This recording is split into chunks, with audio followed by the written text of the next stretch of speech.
রাষ্ট্রের কাছে পরামর্শের কিছু নাই, বলি একটু মানুষ হন। ৮ বছরের নারী ধর্ষিত হয়, জীবনের নিরাপত্তা নাই, কাপড় চোপড়ের নিরাপত্তা নাই।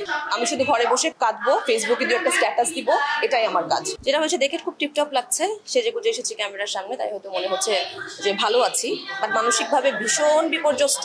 যেই দেশে একটা ৮ বছরের নারী ধর্ষিত হয়, শুধু ৮ বছর কেন, যে কোনো বয়সের নারী যেখানে ধর্ষিত হচ্ছে, কোনো নারী যখন সেফ না, একজন নারীর পোশাক নিয়ে তো সবসময় আমাদের দেশে কথা হয়েছে, আমরা জানি। একটা নারীর শারীরিক গঠন নিয়ে অসভ্য, অশালীন, জঘন্য, বর্বর কথা যেখানে হয়, সেই দেশে নারী দিবস পালন করাটা আমার কাছে ভীষণ বাহুল্য। মানে আমি লজ্জিত একজন নারী হয়ে যে আজকে নারী দিবসে আমাকে এভাবে কথা বলতে হচ্ছে। যারা উপরে আছেন, কেউ না বুঝলেও আমরা আপনার প্রয়োজন বুঝি, আর তাই তো অত্যাধুনিক ফিচার সম্বলিত বিভিন্ন সাইজ আর কালারের ২৫০টিরও বেশি ডিজাইন অপশন নিয়ে ওয়ালটন স্মার্ট ফ্রিজ বোঝে আপনার প্রয়োজন। যারা কাজ করছেন শুধু আলোচনা, সমালোচনা, পর্যালোচনা করে যাচ্ছেন, তারা প্লিজ একটু নারীদের দিকে তাকান, তাদের সেফ অ্যান্ড সিকিউরিটির গ্যারান্টিটা একটু দেন, তারপরে অন্য আলাপে যান।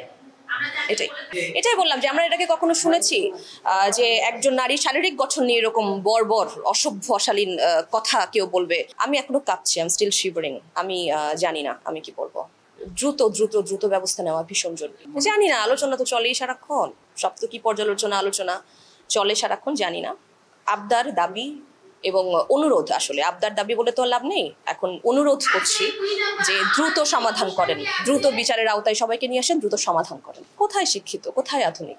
এটা আধুনিকতার নমুনা? এটা কোনো আধুনিকতার নমুনা না, শিক্ষার তো কোনো নমুনাই নাই এটার মধ্যে। তো এইসব কথা বলে লাভ নাই। আর আপনারাও যে আছেন না যে ক্যামেরার পেছনে, তাদেরও না একটু অ্যাক্টিভ হতে হবে। শুধু অনিরাপদ, জীবনের নিরাপত্তা নাই, কাপড় চোপড়ের নিরাপত্তা নাই, খাওয়ার নিরাপত্তা নাই, কোনো কিছু নিরাপত্তা নাই, আর শুধু শিক্ষিত হলেই হবে? আমার কাছে মনে হয় নারীদের উপরই ক্ষোভটা মনে হয় বেশি।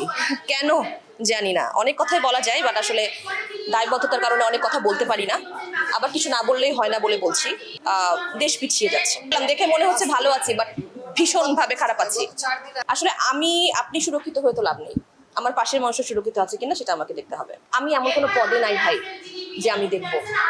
আমি শুধু ঘরে বসে কাঁদবো, ফেসবুকে দিয়ে একটা স্ট্যাটাস দিব, এটাই আমার কাজ, আর আমি এটাই করছি। আপনারা জানেন, যারা আছেন আপনারা জানেন, দায়িত্ব শুধু আমার একার না, তো না, আপনাদের সবার। আমাদের প্রতিবাদ দেখেন না, যখন পোশাক নিয়ে কথা যে হচ্ছিল, সবার বেশি টার্গেটেড তো আমরাই হই, বুলিং আমাদেরকেই করা হয়। তখন আপনারা কোথায় থাকেন যখন দেখেন আজকে আমার একটা ছবির নিচে কেউ একটা বাজে কমেন্টস করছে, বাবা মা তুলে গালি দিচ্ছে? তখন কি আপনি গিয়ে লিখে আসেন যে ওই লোকটাকে কি সার্চ করেন, গিয়ে কি তাকে 10টা গালি দিয়ে আসেন? তা তো দেন না, আপনারা তো কিছু করছেন না। আমরা কি করব? সবচেয়ে বেশি বুলিং এর শিকার আমরা হই যারা আমরা আর্টিস্ট হয়ে কাজ করছি।